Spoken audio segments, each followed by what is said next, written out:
¿Cómo estamos, familia? Antes de darle espacio a la palabra del Señor, a la predicación de la palabra del Señor, queríamos tomar unos minutos por algo que el pastor Sergio estaba diciendo al principio del servicio. Nosotros hoy tenemos el privilegio de celebrar 25 años de la fidelidad del pastor principal de la iglesia. Ustedes, si ha sido parte de nuestra iglesia, usted sabe que la iglesia del pueblo ha estado trabajando por 30 años bajo el ministerio de la iglesia en general que se llama Wheaton Bible Church. Y en la historia de nuestra iglesia, como Wheaton Bible Church, hemos tenido como 6 o 7 pastores diferentes, pero el pastor que más ha durado durante ese tiempo ha sido el pastor Robert Boo. Quería tomar simplemente unos minutos antes del sermón para que nosotros como iglesia latina también lo honremos a él. Ahora, él no está aquí porque yo le dije que no era necesario que él viniera. Ahorita le explico por qué. Sin embargo, quiero que usted escuche por qué es que nosotros como iglesia tenemos la responsabilidad de honrarlo a él, aunque él no esté aquí. En Hebreos capítulo 13, versículo 7, dice que nosotros estamos llamados a acordarnos de nuestros dirigentes o nuestros líderes, que nos comunican la palabra de Dios, a considerar cuál ha sido el resultado de su estilo de vida e imitar su fe. Esa es la responsabilidad de cualquiera de nosotros para con nuestros pastores. Es mi responsabilidad para con mi pastor Rabu. Y yo he tenido el privilegio de trabajar bajo 2 diferentes pastores y mi primer pastor. He tenido 3 pastores en mi vida, básicamente. 3 o 4, si cuento el pastor de jóvenes y todo lo demás. Mi primer pastor fue un pastor cubano. Y fui pastoreado por él como por 5 años más o menos. Después tuvimos el pastor que estaba aquí en la iglesia del pueblo, otro pastor cubano, porque los cubanos me persiguen aparentemente, y estuve trabajando con él bajo como 7 años, y en los últimos casi 9 años he estado trabajando bajo el liderazgo del pastor Boo. Entonces he tenido la bendición de conocerlo personalmente a un nivel que no lo había conocido antes. Y cuando yo miro este versículo realmente pienso y me recuerda a él. Primero, número 1, porque este ha sido un hombre que ha estado comprometido a la palabra del Señor, a predicar la palabra del Señor por 25 años en esta sola iglesia. Entonces estaba haciendo los números, él ha predicado más o menos 875 sermones, solo los domingos. Pero si tú añades todas las demás enseñanzas que el hombre ha hecho, puede ser fácilmente como unos 1,600 diferentes enseñanzas en 25 años. Eso es como 17,000 horas de preparación para sermones. Es un hombre que realmente cree en el poder de la palabra y se ha dedicado a predicar la palabra. Lo mejor que yo puedo hacer por usted es exactamente lo mismo, predicar la palabra. Lo segundo que el texto nos llama a hacer es a considerar su estilo de vida. En otras palabras, mirar cuáles han sido, cómo el Señor lo ha utilizado a él de una forma increíble. Yo quiero compartir entonces algunas imágenes con ustedes.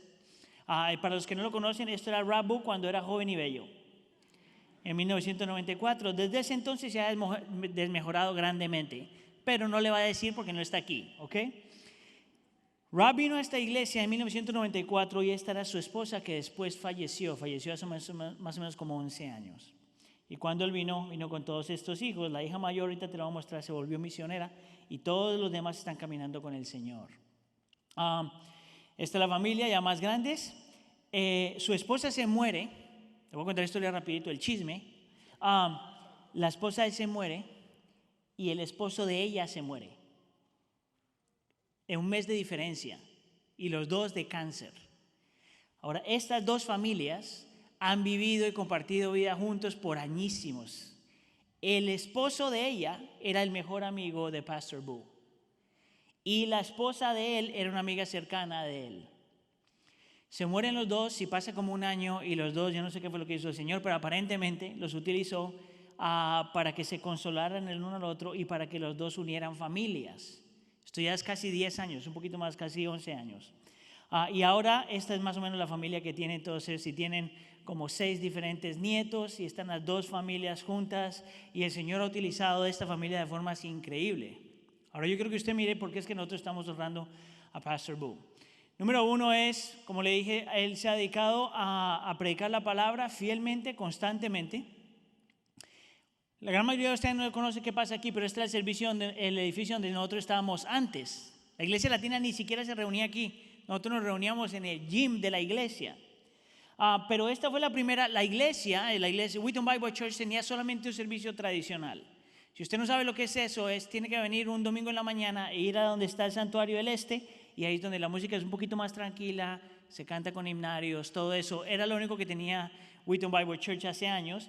Pastor Boo fue el primer pastor que trajo servicio contemporáneo a Wheaton Bible Church. Después, más adelante, Pastor Boo fue el hombre que el Señor utilizó para nosotros construir este templo. Esto, para hacer la historia corta, esto es una propiedad de $40 millones. Se tuvo que vender, se tuvo que levantar dinero, se tuvo que hacer un montón de cosas, y el Señor utilizó a Rob para precisamente nosotros por lograr esto. Si usted no conoce nuestra historia, la iglesia del pueblo, cuando nos reuníamos en el santuario nuestros nombres están debajo de la alfombra, porque un montón de nosotros latinos pusimos nuestros nombres y versículos bíblicos para acordarnos que el Señor también nos había traído aquí. Lo interesante acerca de esto es que fue Pastor Boo el hombre que el Señor utilizó para que la iglesia del pueblo pudiera nacer en este lugar. Este hombre hubiera podido decir no a la iglesia del pueblo hace 30 años. Sin embargo, él nos ha apoyado desde el principio. Unas características acerca de Rob es que es un hombre que ha sido comprometido con la misión increíblemente. En sermones pasados yo le he dicho que nosotros apoyamos más o menos como 580 misioneros alrededor del mundo. Y eso ha sido porque este hombre desde el principio ha estado comprometido no solamente con la iglesia local, sino con la misión en otros lugares del mundo, no solamente aquí.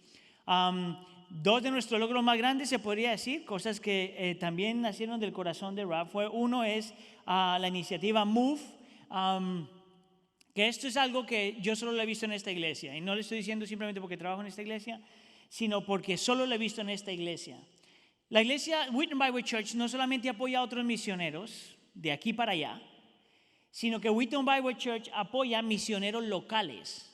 En otras palabras, no solamente mandamos misioneros, sino buscamos misioneros especialmente en estas áreas donde no hay mucho creyente, y la iglesia le apoya financieramente aunque nunca han estado aquí, que es algo bien lindo que el Señor hace por medio de Wheaton Bible Church. Y Hope Kenya, nos juntamos con otras iglesias, especialmente en África.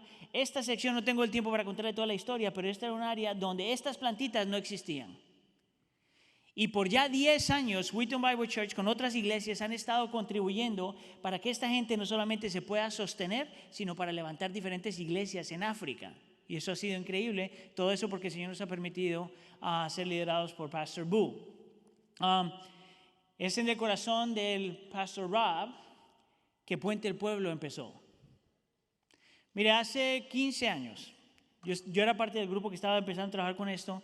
Él nos dijo, un hombre me acaba de dar $100,000 a la iglesia para que ustedes empiecen algo en la comunidad. No, 10 años. 10 años después, Puente del Pueblo es el ministerio que es más respetado, no estoy exagerando, pero es más respetado en West Chicago. Y es un ministerio donde se predica la palabra y se ayuda a la gente. Es porque el Señor ha sido fiel con nosotros por 25 años por medio de nuestro pastor que nosotros queríamos honrarlo hoy, aunque Él no esté aquí. Te lo voy a pedir que me haga un favor. Le voy a pedir por favor que incline su rostro para nosotros pedir por Rob y pedirle que le siga ministrando, utilizando la forma que lo ha hecho. Señor, te quiero dar gracias, Señor, por tu misericordia.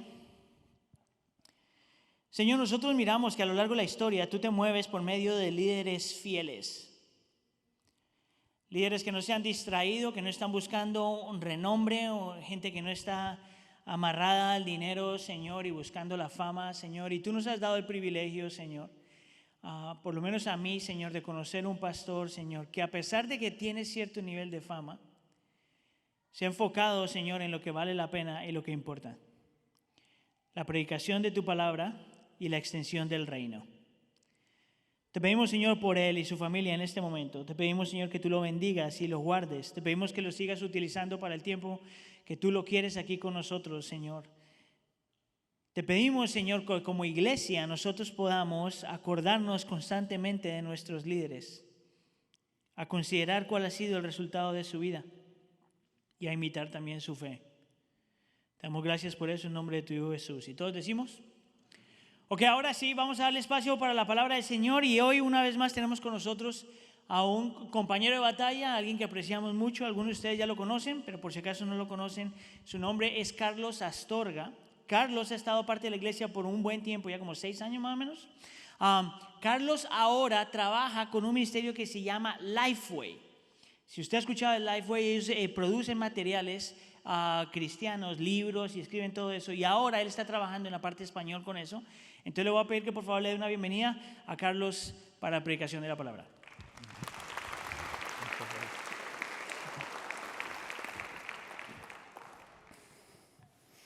Buenas tardes, ¿cómo están? A ver, aquí en lo que organizo mis cosas, le voy a pedir algo, por favor. Si tiene una de estas Biblias ahí enfrente de usted, los que están adelante, pues no, ¿verdad? Pero debe tener una Biblia como esta, ahí cerca de usted. Tómela, por favor, y ábrala en la página 256 y póngale a lo mejor ahí su programa. Y déjela ahí, no la vamos a usar sino hasta el final, pero quisiera que al final leyéramos todos directo del texto impreso. Espero que nos dé tiempo, ya me pusieron 5 minutos menos. Así es que, bueno, les voy a pedir que se pongan de pie, por favor. Vamos a leer en la Escritura, Nehemías capítulo 13, y voy a pedirles, por favor, si pueden poner atención.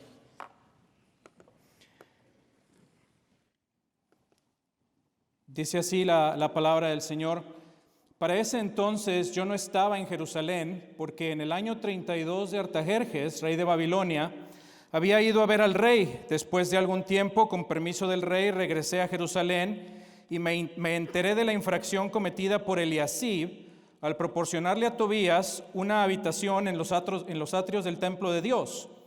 Esto me disgustó tanto que hice sacar de la habitación todos los cachivaches de Tobías. Luego ordené que purificaran las habitaciones y volvieran a colocar ahí los utensilios sagrados del templo de Dios, las ofrendas y el incienso. También me enteré de que a los levitas no les habían entregado sus porciones y de que los levitas y cantores encargados del servicio habían regresado a sus campos. Así que reprendí a los jefes y les dije: ¿por qué está tan descuidado el templo de Dios? Luego los reuní y los restablecí en sus puestos. Vamos a pasar ahora al versículo 23. En aquellos días también me di cuenta de que algunos judíos se habían casado con mujeres de Asdod, de Amón y de Moab. La mitad de sus hijos hablaban la lengua de Asdod o de otros pueblos y no sabían hablar la lengua de los judíos. Entonces los reprendí y los maldije. A algunos de ellos los golpeé y hasta les arranqué los pelos y los obligué a jurar por Dios. Les dije: no permitan que sus hijas se casen con los hijos de ellos, ni se casen ustedes ni sus hijos con las hijas de ellos. ¿Acaso no fue ese el pecado de Salomón, rey de Israel? Entre todas las naciones no hubo un solo rey como él. Dios lo amó y lo hizo rey sobre todo Israel, pero aún a él lo hicieron pecar las mujeres extranjeras. ¿Será que también de ustedes se dirá que cometieron el gran pecado de ofender a nuestro Dios, casándose con mujeres extranjeras? Esta es la palabra de Dios. Vamos a orar. Padre Celestial, te alabamos esta mañana, como cantábamos, Jesucristo basta. Tu nombre es sobre todo nombre y es en ti en quien confiamos. Y Padre, te agradecemos por la misericordia que nos has mostrado cada día de nuestra vida y hasta el día de hoy. Y te agradecemos y te pedimos por medio de tu Hijo que en esta mañana, Señor, tú abras nuestros corazones por tu Espíritu Santo a la verdad de tu palabra. Tú conoces nuestras necesidades y te rogamos, Señor, que vengas con poder por tu Espíritu sobre cada uno de nosotros y llenes nuestros corazones de fe y de esperanza, y que por la exhortación que escuchemos en este día, Señor, tú hagas de nosotros hombres y mujeres y jóvenes y ancianos, líderes fieles, para la gloria tuya. Te lo pedimos en el nombre precioso de tu Hijo, nuestro Salvador. Amén. Pueden tomar asiento. Les voy a pedir entonces si me ayudan con las slides para yo ir más rápido. Como muchos de ustedes saben, estamos en medio de esta serie que se llama Restaurados, y es una serie en la que estamos estudiando el libro de Nehemías. Y en el libro de Nehemías hay una serie de lecciones de liderazgo y en ese sentido Aníbal me pidió al invitarme que si yo podía también hablar un poco acerca del liderazgo del libro de Nehemías, a partir del libro de Nehemías, pero no es esencialmente parte de la serie porque tenemos que ir con la iglesia americana, ¿verdad? Entonces es como que un intermedio, pero al mismo tiempo es hablar de este mismo libro en la Escritura. Y al estar pensando en esta idea de liderazgo en el libro de Nehemías, entonces quisiera que usted pensara en una pregunta. ¿Es usted un líder? ¿Eres tú un líder? ¿Es usted una líder? Porque si es usted como yo, sospecho que a lo mejor, como decía Sergio, a lo mejor esta mañana fue difícil, ¿verdad? A lo mejor el día no ha empezado como esperaba, o a lo mejor trae una serie de preocupaciones o tiene una serie de ansiedades o incertidumbre, a lo mejor trae una situación de salud, cualquier otra clase de cosas que le hace pensar que ahorita dirigir a otros es lo más lejos que puede estar en su cabeza, ahorita está preocupada quizá de sus propios problemas. Pero que cualquiera que sea la condición presente en la que usted está, yo quisiera que hoy pensara que en medio de esa situación que esté viviendo, buena o mala, difícil o alegre, usted es un líder. La gente le está observando y usted, incluso si nadie, en la remota posibilidad de que nadie le estuviera observando para imitarle o aprendiendo de usted sus buenas o malas acciones, al menos está dirigiendo su propia vida con los pensamientos que tiene, con las decisiones que toma, con las actitudes que tiene ante la vida. Es un líder. Y si es una mamá, ahí en su casa, sus niños quizá pasan más tiempo con usted que con su esposo y están aprendiendo de usted y al verla, están aprendiendo, así es como se debe de vivir. Es líder. Si usted es el padre de familia, entonces su esposa y sus hijos dependen de usted y buscan en usted su guía. Si usted es un estudiante, si eres un estudiante, a lo mejor estás en high school, en la preparatoria o estás en la universidad y estoy seguro que ahí estás buscando a un mentor o a mentores, a personas a quienes imitar, pero no nada más eso. También mientras estudias, otras personas te están observando y están aprendiendo de ti una manera de vivir. Quizá en tu trabajo no eres un jefe, pero aún ahí en el lugar donde tienes tu empleo o donde estás sirviendo en el trabajo, otras personas también te están observando. Y si tú eres perezoso en el trabajo, otros están aprendiendo de ti. Y si eres disciplinado y prudente en el trabajo y responsable, otros también te están observando. Así es que cualquiera que sea tu estilo de vida, el estilo de vida que tienes, está enseñando a otras personas lo que tú estás gritando con tu ejemplo, así es como se vive. Y en ese sentido eres un líder. Pero la pregunta más importante para nosotros, porque estamos dentro de esta iglesia y venimos aquí a abrir las Escrituras, no es nada más si eres un líder, porque sí eres. La pregunta es si eres un líder cristiano. Un líder cristiano. ¿Ok? Pregúntate eso. ¿Verdad? Y conforme a nuestra tradición, mire a la persona que tiene a un lado y pregúntele, ¿verdad? ¿Eres tú un líder cristiano? Y enfatice cristiano. ¿Eres tú una líder cristiana?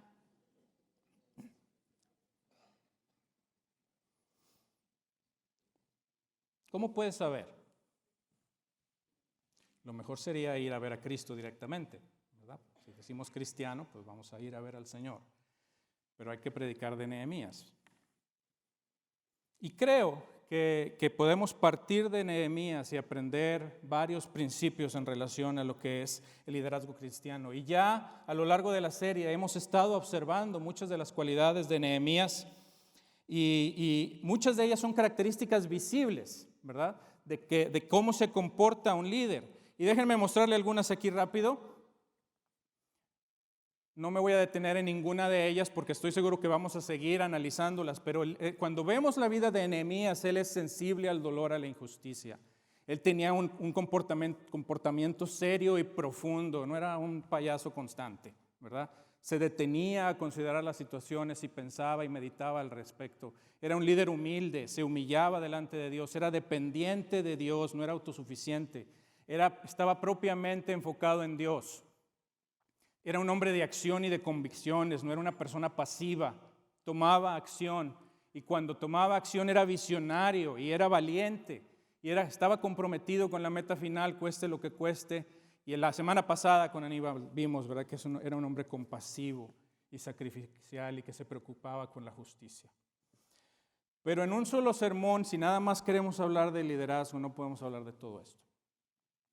Y estoy entonces pensando y pensando en Nehemías, que fue verdaderamente una persona que dejó su lugar de privilegio en el palacio del rey y vino a una vida sufrida, a una vida llena de problemas, de penalidades, de enemigos. Y me pregunto, ¿cuál es en este libro y en la vida de Nehemías la cualidad más esencial al corazón del líder? ¿Qué hay como fundamento en el corazón del líder cristiano que hace su liderazgo así, ¿verdad? Entonces, ¿cuál es esa cualidad más fundamental? Y creo yo, y aquí es cuando yo veo estos libros, hermanos, y les invito a que ustedes lean el libro, abran la palabra y lean Nehemías y encuentren ustedes en ella directamente, más allá de lo que nosotros les decimos en el sermón. Pero lean el texto y se van a dar cuenta que cuando leemos el texto, el mensaje de Dios para nosotros, hermanos, no es difícil ni misterioso.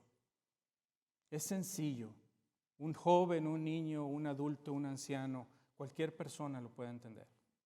Y creo yo que si analizamos la vida de Nehemías y la de otros líderes ahí en el libro como Esdras y en otras partes, podemos decir que el corazón del líder cristiano es un corazón de profunda devoción a Dios. Léalo conmigo, por favor. El corazón del líder cristiano es un corazón de profunda devoción a Dios. Lo podemos explicar así: está enfocado en Dios, apunta a otros a Dios, teme a Dios, anhela de todo corazón honrar y que otros honren en el nombre de Dios. En otras palabras, la cualidad más importante de un líder cristiano, y si usted quiere ser una líder o un líder cristiano, no la tiene que buscar en lo más profundo de su propia alma, no es interna a nosotros, sino apunta hacia otro, a Dios, a Cristo. No es algo que tengo en mí mismo, sino que tengo en otra persona, y cuando la gente me ve, no se queda admirando a esta persona, sino a Dios. Así es que creo yo que si nosotros vemos el texto alrededor de Nehemías, podemos decir que el corazón del líder cristiano es un corazón enfocado en Dios, entregado a Dios. Yo le estoy llamando devoto. Y tiene tres características. La devoción a Dios, creo que en este texto se ve en tres cosas. Y voy a mencionar las primeras dos solamente rápido, no porque sean menos importantes, sino porque son las que creo que aceptamos con más facilidad. Y quiero detenerme en la tercera porque es la que es más difícil. Es la que creo es un reto para todos nosotros. Y espero que el Señor nos ayude a considerarla con seriedad en esta mañana. Y vamos a listarlas entonces. Yo quiero decir que un corazón devoto es profundamente dependiente de Dios. Profundamente dependiente de Dios. En segundo lugar, está indudablemente sometido a la Escritura. No sigue su propio consejo, no es sabio en su propia opinión, sino confía en la dirección de Dios. Y en tercer lugar, es activamente celoso por el nombre de Dios. El corazón de un líder cristiano es un corazón devoto. Y un corazón devoto es un corazón profundamente dependiente, indudablemente sometido a la palabra de Dios y celoso por Dios. Sin estas cualidades, no importa quién seas, hermano, hermana, joven, amigo que nos visitas, te puedes llamar líder y le puedes agregar muchos adjetivos. Puedes decir que eres un líder compasivo, que eres un líder misericordioso, que eres un líder generoso. Por ejemplo, yo tengo un trasfondo de sistemas, ¿verdad? En sistemas, Bill Gates, el fundador de Microsoft, es un hombre que en un sentido significativo es admirable, es compasivo, es generoso, es visionario, pero él no se puede llamar un líder cristiano. Churchill era un líder como pocos, valiente, ¿verdad? Perseverante, inquebrantable, pero no era cristiano.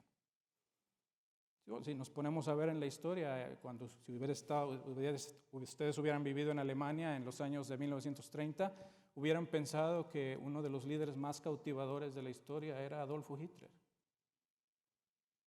Acarreaban masas y movían ejércitos, pero no eran cristianos. ¿Sí? Y lo que está de fondo de las actitudes de Nehemías no era nada más una compasión como la de los demás, porque un pagano puede ser compasivo, un ateo puede ser compasivo. Pero si no hay devoción a Dios, se puede llamar como quiera, pero no cristiano. No puede ser un líder cristiano. Así es que vamos a mencionarlas rápidamente, ¿verdad? La primera es entregado a una profunda dependencia y sumisión a Dios. Y esto ya lo hemos visto con anterioridad, si recuerdan, y si han estado con nosotros en los anteriores mensajes de la serie, han observado que cada vez que Nehemías se encuentra en una situación y se narra su experiencia, casi en todas las ocasiones lo primero que hace es orar. Y si estaba enfrente del rey y oró y pidió la ayuda del Señor. Y si estaba en la situación donde estaban oponiéndosele a algunos enemigos que no eran judíos, entre ellos este hombre Tobías, del cual nosotros leímos, oraba. No confiaba en su propia fortaleza, ni en su propia dirección, ni en su propia sabiduría. Lo primero que hacía era orar. Orar es esencial a la vida cristiana y a la vida de aquel que está dirigiendo a otros de manera fiel cristiana. Si usted quiere ser un líder cristiano, no puede ser autosuficiente. Depende de Dios. Hace poco leía de alguien que decía que una persona que no ora es en la práctica igual que un ateo. Porque para el ateo Dios no existe. Y si tú vas por la vida sin depender de Dios en lo absoluto y pensando que no lo necesitas, para ti es como si Dios no existiera. Un líder cristiano es dependiente. Ora. Hermanos, esa es la invitación del Nuevo Testamento. Oremos sin cesar. ¿Sí? Ustedes en lo privado y cada vez que puedan, oren. Esa es la primera. En segundo lugar, un líder cristiano tiene un corazón devoto porque está indudablemente sometido a la primacía de la Escritura en su vida. ¿Sí? Él confía en la palabra, depende de la voluntad de Dios, decide someter su voluntad a la voluntad de Dios. Y en el libro de Nehemías estoy seguro que lo vamos a ver en las siguientes sesiones porque no hemos llegado a esos capítulos, pero hay varias cosas que aprendemos de los líderes. ¿Qué hacían con la Escritura? En primer lugar, la leían bien. Si vemos ahí en el capítulo 9 o 10, donde empiezan a leer la ley y dice, se aseguraran de que leyeran dando el sentido correcto a la palabra, ¿verdad? Tenía un maestro en el seminario que decía que es un crimen aburrir a la gente con la palabra de Dios. ¿Sí? Si le va a leer la Biblia a otras personas, asegúrese que lo hace de manera que sea comprensible. Leían para entender, leían para recordar, porque el cristianismo es una fe que necesita historia, que necesita recordar los hechos maravillosos del Salvador. Sin recuerdo, la gente se va a la apostasía. Una y otra vez en la historia del pueblo de Dios, cuando la gente se olvidaba, se hacía apóstata, negaba la fe. Leían para recordar, leían para adorar, leían para confesar sus pecados y leían para someterse a Dios en obediencia. Y otra vez, estas no son cosas que no han oído antes, estoy seguro. Orar y leer, tener comunión con Dios, pues. Si usted quiere dirigir a las personas a su alrededor, en su familia o en su trabajo, en donde sea, su esfera de influencia, necesita estar en cercana comunión con Dios. Y no puede hacerlo si no habla con Él y no depende de Él. Y no puede hacerlo si no conoce cuál es la voluntad de Dios para usted. Un líder devoto es un líder que es profundamente dependiente de Dios y lo expresa en su vida de oración. Y es un hombre que está sometido a la palabra de Dios. Y es admirable en Nehemías, toda la historia que hemos visto hasta el momento es para construir la muralla de la ciudad, pero ese no era el fin último. Después que construyeron la muralla, lo primero que hicieron fue tener una fiesta de lectura de Biblia. ¿verdad? Y leyeron toda la mañana. Es decir, que por 3 horas leían y por 3 horas confesaban sus pecados. Lea la Escritura. Si no lee la palabra de Dios, no puede ser un líder cristiano.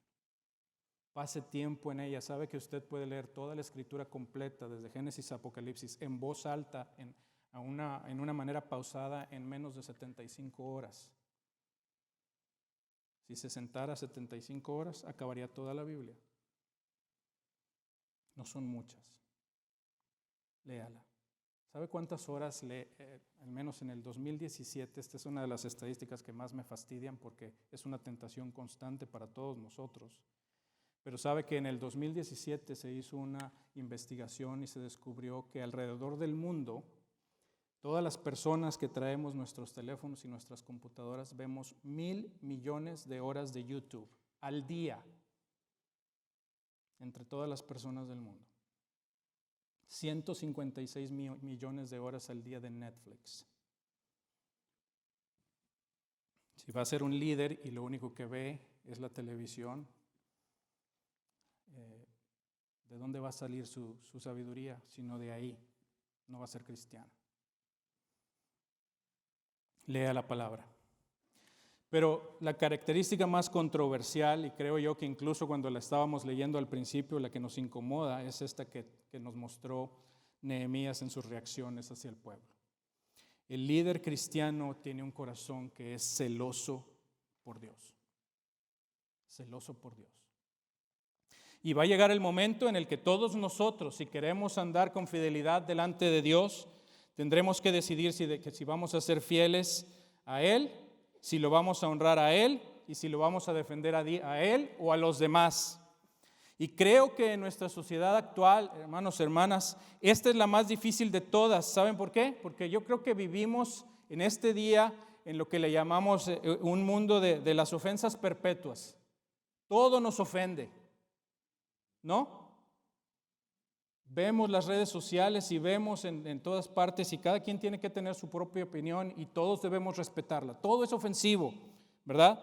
Las miradas son ofensivas, las frases son ofensivas, las bromas son ofensivas, las causas sociales son ofensivas, las posturas políticas son ofensivas, la sexualidad, los juicios. La gente se ofende de que tengamos convicciones firmes. ¿Sí? Se ofende del que siente seguro de sus creencias. Y la razón de esto es porque en un mundo en el que todo es permisible, nada puede defenderse. Si todo se vale, ¿cómo me voy a poner yo a decir que lo que tú haces es incorrecto? En un mundo en el que todo es permisible, nada se puede defender con autoridad absoluta. Esta semana leí un tuit de un pastor que decía, va a llegar el día, más pronto de lo que nos imaginamos, cuando tendremos que decidir entre ser fieles a Dios o ser populares en el mundo. Y ya para Nehemías no era fácil. Estas personas que estaban comportándose de esta manera, todos eran líderes, eran personas de dinero. Y déjenme les muestro, ¿verdad? Vamos a regresar ahí al pasaje en Nehemías capítulo 13. Y tenemos ahí el versículo, dice, y me enteré de la aflicción cometida por Eliasiba al proporcionarle a Tobías una habitación en los atrios del templo de Dios. Ahora fíjense, este Tobías era un moabita. Este Tobías, si leemos la historia anterior, y ya lo hemos encontrado antes, era uno de los dos principales enemigos de la visión y la misión que Nehemías tenía de reconstruir la ciudad. Estuvo constantemente oponiéndose a Nehemías mientras construían. Y luego se va Nehemías a ver al rey y cuando regresa se encuentra que a ningún otro más que a Tobías le dieron un cuarto adentro del templo. Eso era igual que tener como pastor a un ateo. Era un idólatra. O como tener como líder de la iglesia y metido viviendo en la iglesia a un doctor aborcionista. Enemigo de Dios. Los moabitas adoraban a un dios que se llamaba Moloc, que exigía que se quemaran sus hijos pequeños delante de él al fuego. Y lo tenían viviendo en el templo, como si nada. Entonces pues no, con razón no lo trata con ningún decoro Nehemías. Dice que le saca los cachivaches. Sí, pues sí. Ese mugrero va para afuera. Este es un lugar santo. Y no solo sacó las cosas y metió las nuevas, hay que purificar este lugar. Este es el lugar donde se ora a Dios. Y lo sacó y lo limpió. Pero creo que sin lugar a dudas el que más nos incomoda es la siguiente narración. Porque luego llegamos al versículo 23, creo que no lo dejé aquí, no me acuerdo. Pero viene así, en aquellos días también me di cuenta que algunos judíos se habían casado con mujeres de Asdod, de Amón y de Moab, y la mitad no sabían hablar la lengua de los judíos. O sea, resulta que también se fue, en el capítulo 10 los líderes de la nación habían dicho, vamos a apartarnos. Ahora, hermano, no está aquí con esto la Biblia diciendo que los matrimonios interraciales son incorrectos o que usted no puede ir a Europa y casarse con un argentino guapo, ¿verdad? O con una española. Nada de eso, no tiene nada que ver con raza, sino con lo que la raza en este contexto comunicaba. Estaban ellos casándose de nuevo. Ya había sucedido múltiples ocasiones en Israel. Ya había sucedido. Y entonces esto es lo que hace Nehemías, versículo 25. Entonces los reprendí y hasta ahí estamos bien. Y los maldije, y esto es, no estaba diciendo malas palabras, ¿ok? No ande tomando ideas equivocadas. Y me dijo el pastor que puedo andar maldiciendo gente. No. ¿Sí? No, los maldijo en el sentido que les recordó las maldiciones del pacto. Los reprendió, pero luego dice que los golpeó, les jaló los pelos de las barbas y los obligó a jurar por Dios. ¿Qué es eso, hermanos? A lo mejor decimos, bueno, aprendemos de Nehemías hasta el capítulo 12, pero el 13 no lo agarren de modelo. ¿O qué? Tenemos que inclinar nuestro rostro y orar al Señor, a Dios, y decirle que nos dé el valor de tener la disposición de maldecir y jalarle los pelos a los cristianos carnales. Porque debe de fijarse que nada de esto lo hizo Nehemías con los paganos. Lo hizo solo con aquellos que habían dicho que estaban en un pacto con Dios. Aquellos que habían prometido ser fieles al Señor. Aquellos que habían dicho, nosotros vamos a servir al Señor y vamos a guardar sus palabras y sus mandamientos. Y por eso no me caso con una mujer que adora y que venera y que le va a enseñar a mis hijos en su lengua que el Dios verdadero no es Jehová, sino Moloc. Y a lo mejor le va a tocar a uno de los niños decir, hijito, pues hasta aquí llegó tu vida y al fuego. ¿Y cómo iban entonces a perseverar en su fidelidad si tenían ahí en la casa a una mujer guiando a los hijos que inculcaba el temor a Moloc en lugar del temor a Jehová? Y quiero que entendamos, hermanos, que esta parte aquí donde nos incomoda tanto, esta es la parte de hecho en la que nosotros debemos aprender de Nehemías. No la manera en que expresó su ira, y hay una razón para eso, y al rato hablaremos de ello, sino entender que este hombre compasivo y valiente y servicial y sacrificial y todas las otras cosas que hemos visto en su vida a lo largo del libro, era como era, porque temía a Dios más que todas las cosas, porque anhelaba agradar a Dios más que cualquier otra persona, porque quería que el nombre de Dios fuera honrado y venerado por la nación de Israel en Jerusalén y que no estuviera más la ciudad en ruinas y que estuviera sin ningún temor de Dios. Es este celo de Nehemías, hermano, el que lo hacía darnos el modelo de lo que es un corazón devoto. Celo por Dios. Y estaba leyendo un comentario al respecto de esto, y decía Oswald Chambers hace ya casi 30 años, yo creo, hoy en día el mundo ha adoptado tantas prácticas de la iglesia y la iglesia ha adoptado tantas prácticas del mundo que es difícil saber dónde estás. Pero escuche lo que dijo otra persona. Hoy en día, el mundo se ha infiltrado tanto en la iglesia que nos asedian más los traidores desde adentro que los enemigos desde afuera. Satanás no está peleando contra las iglesias, se está uniendo a ellas. Porque hermanos, lo que yo quiero argumentar con ustedes hoy, mi contención es que aquí la actitud de Nehemías no era la extraña. La actitud extraña era la del resto de los otros líderes que tenían a un hombre viviendo en el templo que nunca debía haber entrado y que se estaban casando con mujeres que adoraban a un monstruo falso que pedía el sacrificio de niños y que dijeran, no hay problema, ¿cómo es posible? Parece que a ninguno le importaba, no era gran cosa. Solo a Nehemías le importó. Y quiero que lo consideren porque no es la primera vez que sucede y ojalá tuviéramos tiempo para ver todas las ocasiones en las que esto sucedió en el Antiguo Testamento y hacia el Nuevo. Pero déjenme les muestro un ejemplo porque se asocia otra vez a los moabitas. Está en Números capítulo 25. Déjenme les narro antes de llegar aquí al versículo 6, pero lo que sucede, dice el versículo 1, es que los hijos de Israel se pusieron a prostituirse con las mujeres moabitas otra vez. ¿Por qué? Porque cuando estaban por entrar a la tierra prometida,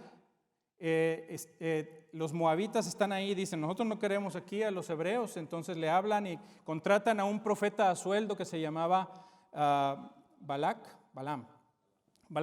Y le dicen, por favor, maldícemelos. Y cada vez que iba Balaam y quería maldecirlos, Dios le cambiaba las palabras y los bendecía. Y no lograba, y no pudo. Entonces, ¿saben qué hizo Balaam? Fue con los líderes de Moab y les dijo, no te preocupes, nada más mándales tus mujeres para que las conozcan, se entren en relación unos con otros y entonces van a dejar de adorar a Dios. Y dijo Dios, esto no es correcto, tome cada uno su espada y mate cada uno a su hermano. 24,000 gentes murieron. ¿Y saben qué hizo el pueblo? Lloró. No por la ofensa a Dios, sino perder a sus seres queridos. Y entonces incluso sucede aquí, fíjense, después de que había estado toda esta matanza, dice, un israelita trajo a una madianita, otra vez, y en presencia de Moisés y de toda la comunidad israelita tuvo el descaro de presentársela a su familia. A mí no me importa todo eso, yo quiero que conozcan a mi mujer. Ella sacrifica bebés. ¿Saben qué dice? El siguiente. De esto se dio cuenta el sacerdote Finés, que era nieto de Aarón. Y cuando se dio cuenta de esto, ¿saben? Finés se salió de la asamblea y dice, lanza en mano, siguió al hombre, entró en su tienda y atravesó al israelita y a la mujer.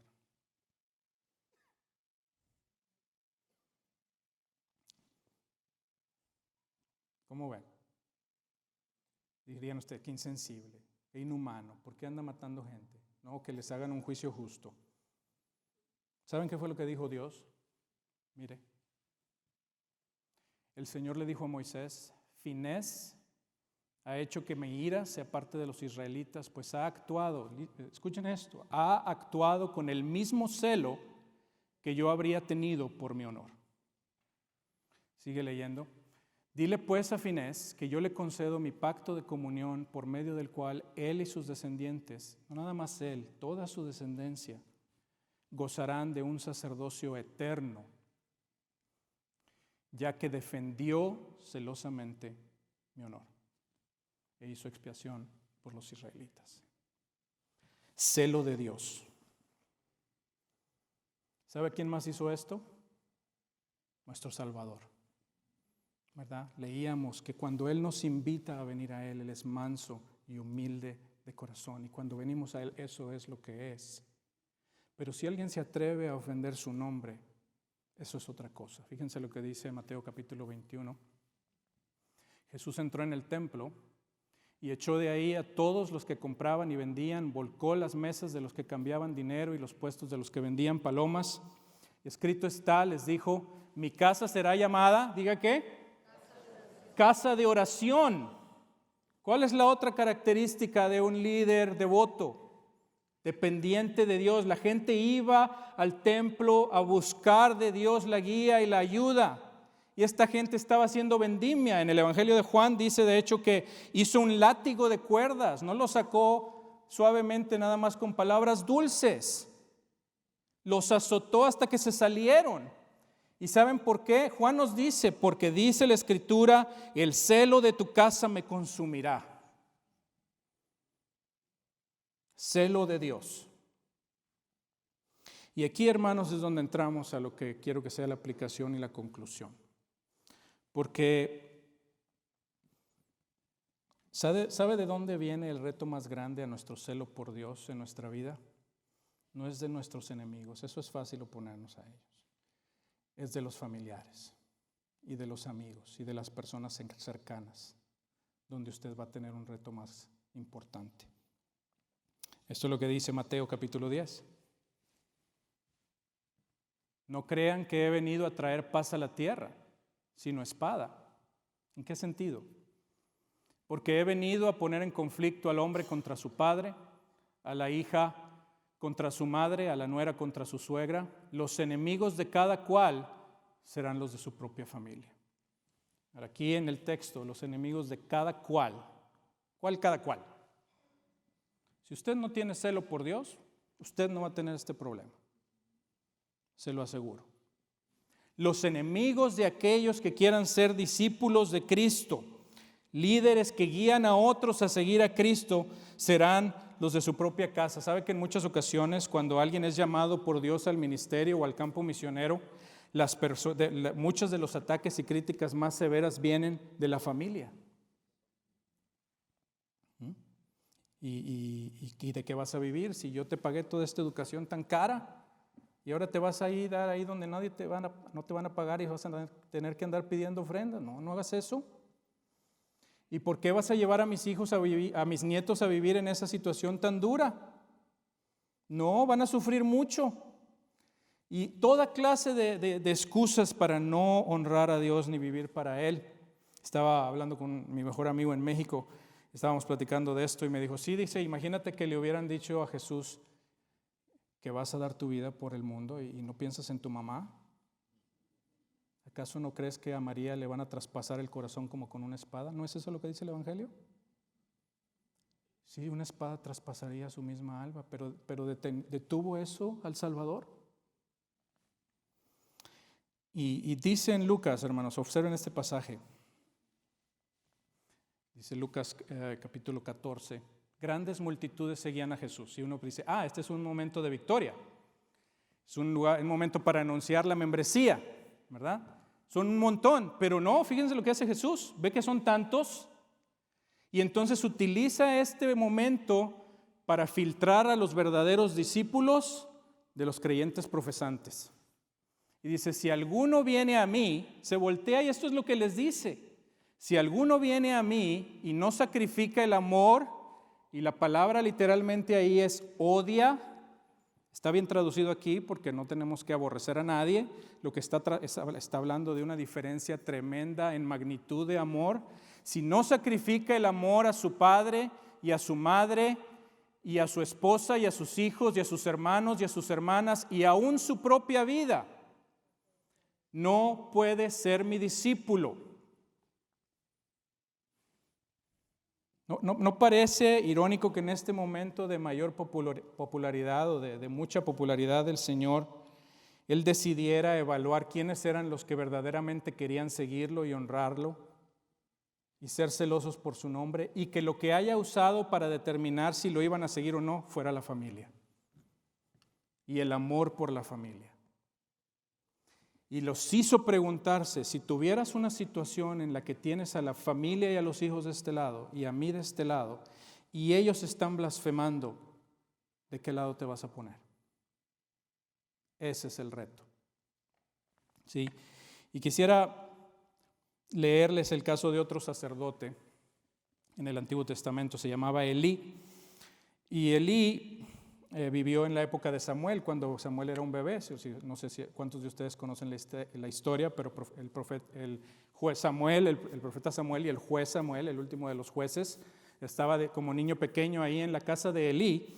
Y la Escritura dice, ya no me acuerdo si lo dejé aquí, pero la Escritura dice que, me pone el versículo por favor. Los hijos de Elí eran unos perversos. Elí tenía 2 hijos ya adultos, jóvenes adultos, ya estaban sirviendo en el templo. Y dice que eran perversos. Ahora, ¿qué se imagina cuando ve la palabra perverso? No, pues de seguro han de haber sido perversos sexuales a lo mejor, ¿verdad? Había algo de eso, pero no, fíjense lo que dice el texto. Versículo 13. Así que el pecado de estos jóvenes era gravísimo, gravísimo a los ojos del Señor. Y esto es igual que Nehemías. Todo el mundo veía que estaban los moabitas en el templo ahí y nadie pensaba que era la gran cosa. No veían con los ojos divinos. Y aquí dice que el pecado de ellos era gravísimo, eran perversos porque trataban con desprecio las ofrendas que le pertenecían. Ahí estaba su perversidad, menosprecio de Dios.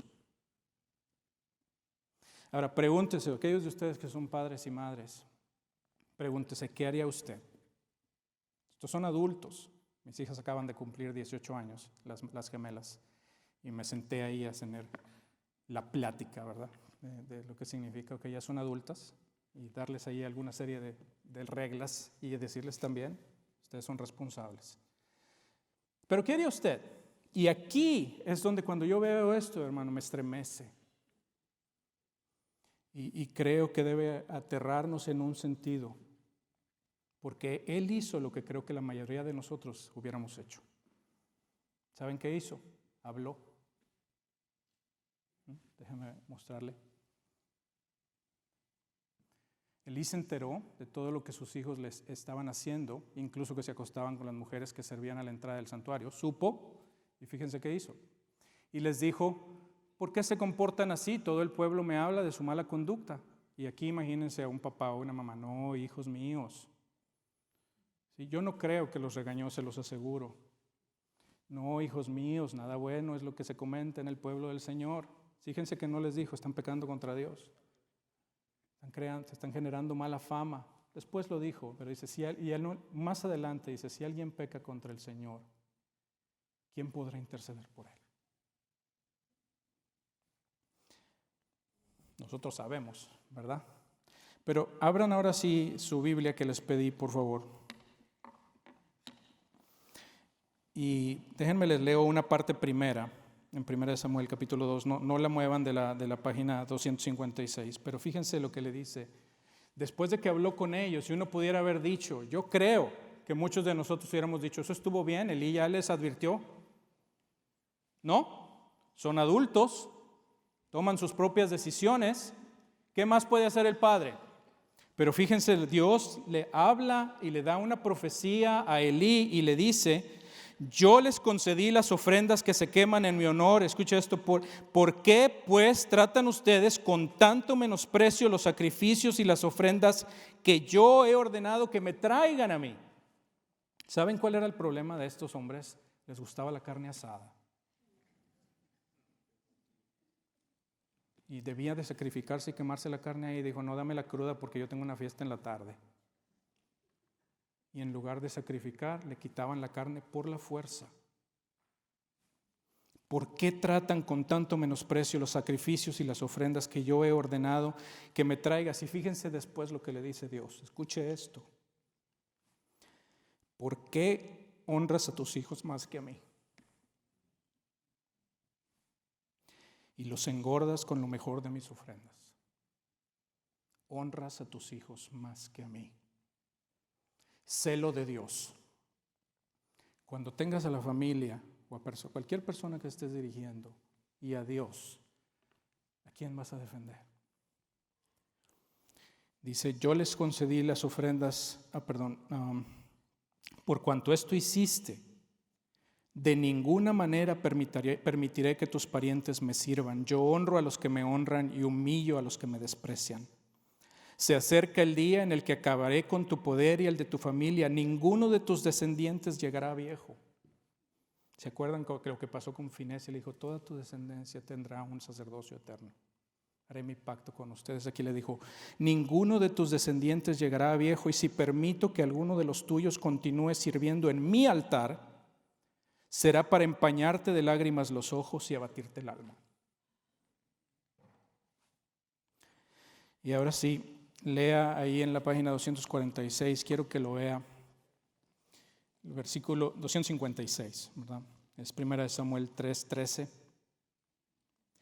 Y le está hablando a Samuel y le dice: ya le dije a Elí que por la maldad de sus hijos he condenado a su familia para siempre.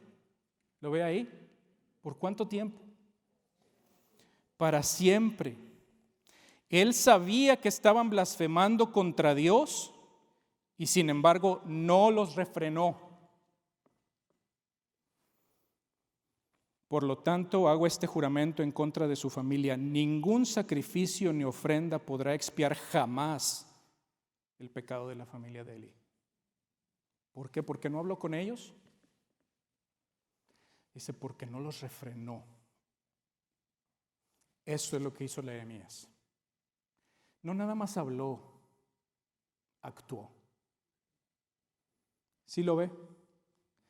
No los refrenaste. La palabra en hebreo dice, no debilitaste sus intenciones. Es como no hiciste más débiles sus intenciones malvadas. No los paraste. Saben, hace algunos años estaba en el seminario y teníamos una clase, si mal no recuerdo, espero que estoy hablando de la persona correcta que contó esta historia, pero teníamos una clase que se llamaba Enriquecimiento Matrimonial, un consejero pastoral. Y nos estaba dando la clase y cada vez que llegábamos a la clase, él oraba al principio y una vez entró en el salón y ustedes podían ver el profundo dolor que traía en su alma.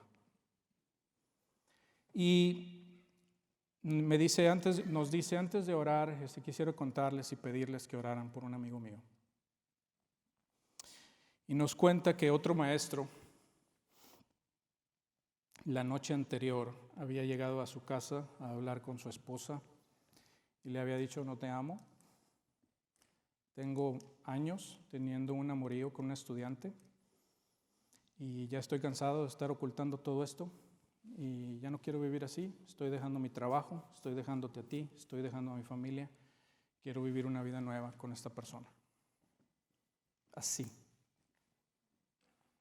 Esta mujer, conociendo que eran amigos muy cercanos, le llama a él, al maestro que yo tenía, y le dice: puedes venir, tenemos una situación muy dura. Y llega y se da cuenta de todo esto. No habló con él, hermanos. Estaba por salir de la casa con maletas, la mujer ahí esperando. Y le dijo: no te voy a permitir hacer esto. No vas a deshonrar así a tu familia ni a Dios. Y no lo dejó subirse. No te voy a dejar pecar. Un hombre adulto. Claro, no podía quedarse ahí a dormir ni nada por el estilo. Él tiene que seguir trabajando. Pero le pidió a la mujer que se fuera. Vete, él no va. Y lo detuvo. Lo refrenó. Ahora, hermanos, nosotros no tenemos que andar ya por la vida arrancándole las barbas a nadie, ni golpeando gente. ¿Sabe por qué? Porque Jesucristo basta. En el Nuevo Testamento saben que cuando Cristo vino, Él tomó sobre sí mismo todos nuestros pecados, ese menosprecio de Dios que nosotros hemos mostrado tantas veces en la vida, y lo puso sobre las espaldas de su Hijo. ¿Y ustedes creen que el Padre amaba al Hijo de Dios? Era su Hijo amado. Pero ¿saben qué hizo con su Hijo amado cuando vio sobre Él todo nuestro pecado? Lo mató.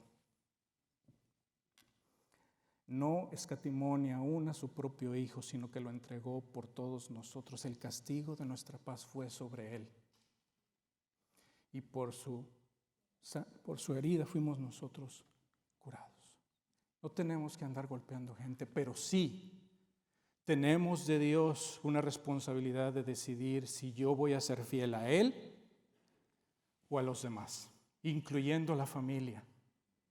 Y si cuando yo vaya por la vida voy a ser un líder cristiano, necesito ser dependiente de Él, necesito confiar en la sabiduría de Él y necesito mostrar que no hay nada que se interponga en mi deseo de que el nombre de Él sea honrado. Celo de Dios. Oramos.